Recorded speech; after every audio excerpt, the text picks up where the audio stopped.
दिव्या आता पूर्णतः घाबरली होती. दिव्याने आपला हात सोडवण्यासाठी पूजाला जोराचा धक्का दिला. पूजा त्या धक्क्याने मागे पडली. तिने दिव्याचा हात सोडून दिला.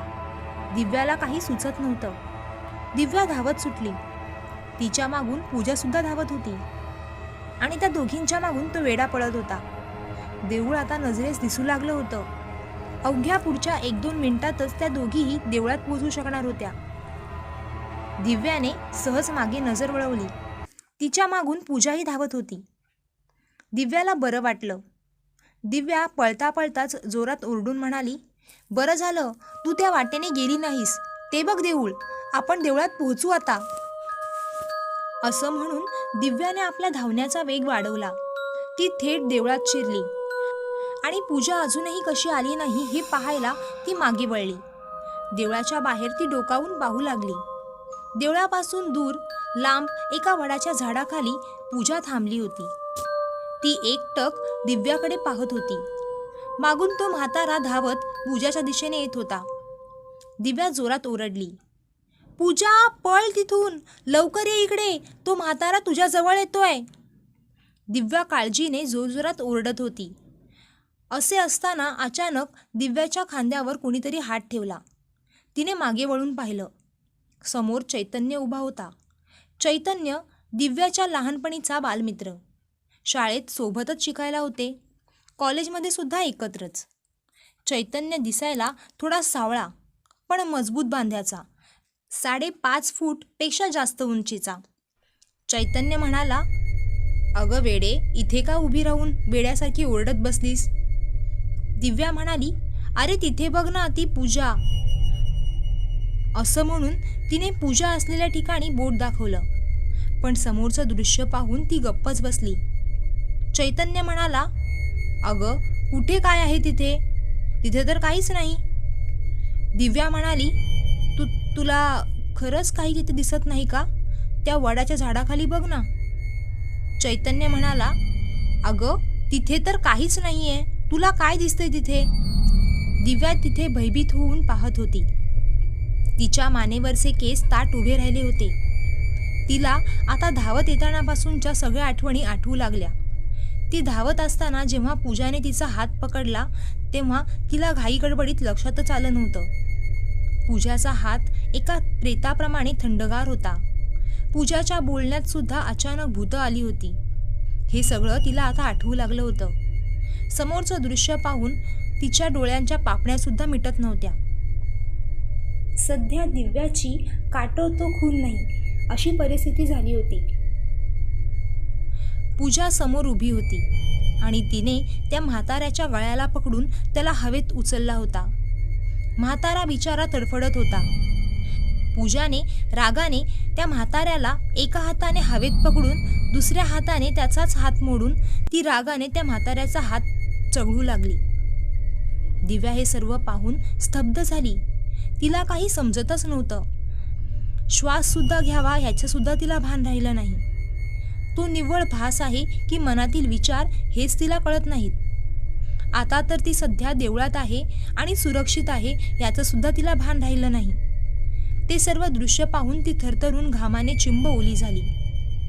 हवेत गारवा असूनही ती पूर्ण घामाने ओली चिंब झाली होती. म्हातारा जीवाच्या आकांताने तडफडत आणि ओरडत होता. हे सर्व दृश्य दिव्या पाहू शकत होती. तेवढ्यात चैतन्याने तिची तंद्री भंग केली. तिचा हात पकडून त्याने तिला जोरात हलवलं.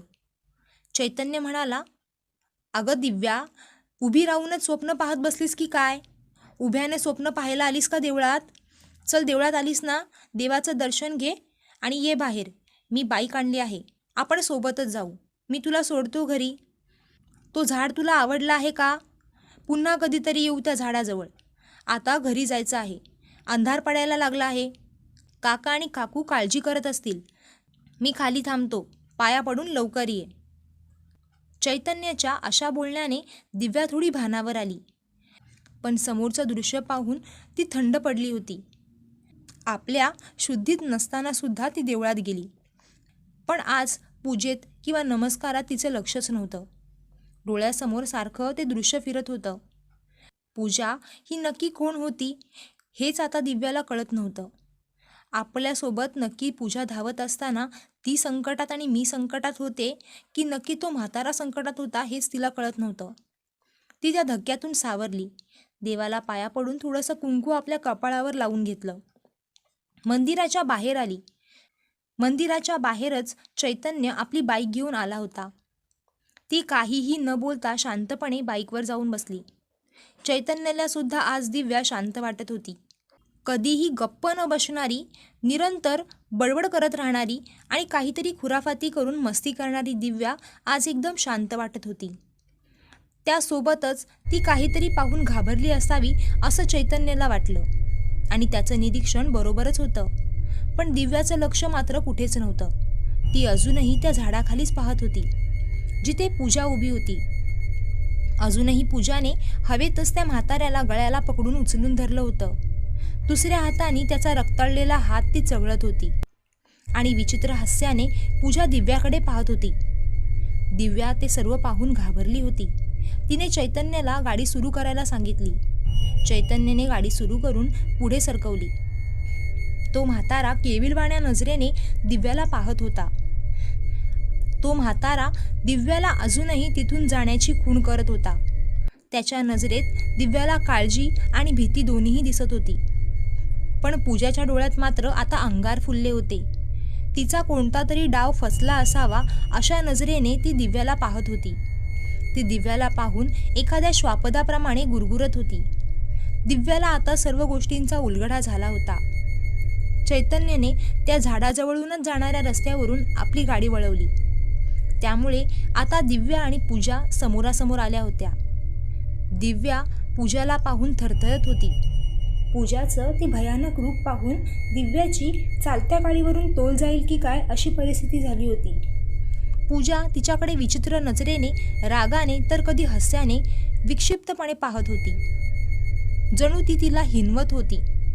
आज वाचलीस, पुन्हा वाचणार नाहीस या दृष्टीनेच ती दिव्याला पाहत होती. दिव्याला तिचं भयंकर रूप पाहून भीती वाटत होती. पण चैतन्य किंवा इतर कुणाला ती दिसतच नाही. मग दिव्या कुणाला सांगूच शकत नव्हती. तिची व्यथा फक्त तिलाच माहीत होती. खरी भूतं असतात हे दिव्याने आता अनुभवलं होतं. आपली हातची शिकार हा म्हातारा पळवून लावणार हे समजताच पूजाने दिव्याला तोच म्हातारा वाईट भूत असल्याचं पटवून देऊन पळताना दिव्याला चुकीच्या वाटेवरून घेऊन जाऊन तिला जीवे मारण्याची तिची योजना असावी. पण दिव्याचं नशीब बलवत्तर म्हणून ती वाचली. ती त्या वाटेवरून न जाता सरळ वाटेने आली. चैतन्याने दिव्याला घरी सोडलं.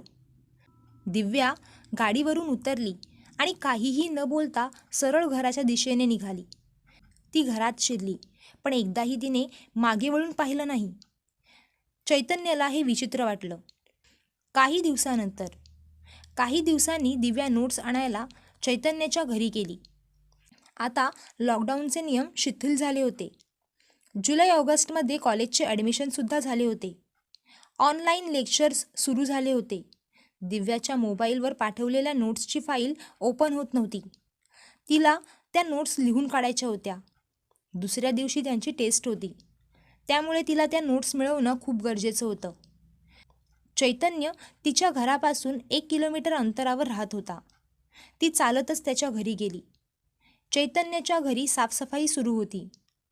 त्याच्या माळावरची साफसफाई सुरू असल्यामुळे माळावरच्या सर्व जुन्या वस्तूंचा पसारा हॉलमध्ये मांडला होता. दिव्याने चैतन्याला जोराची हाक मारली. चैतन्य आतमध्ये काहीतरी काम करत होता. तिची हाक ऐकून तो हातातील काम सोडून बाहेर आला. चैतन्याने तिला आत बोलावलं. तिला सोफ्यावर बसवलं.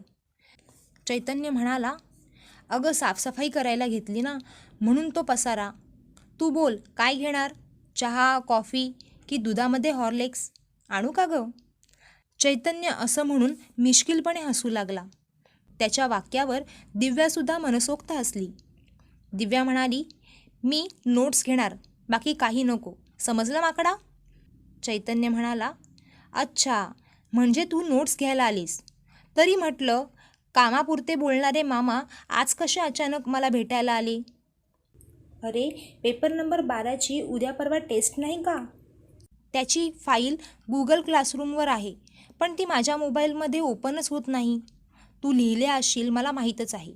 पाठवलेल्या नोट्स वेळच्या वेळी लिहून काढणं हा तुझा स्वभाव. जा पटकन नोट्स घेऊन ये मला. चैतन्य काहीही शब्द न बोलता सरळ घरात गेला आणि तो नोट्स शोधू लागला.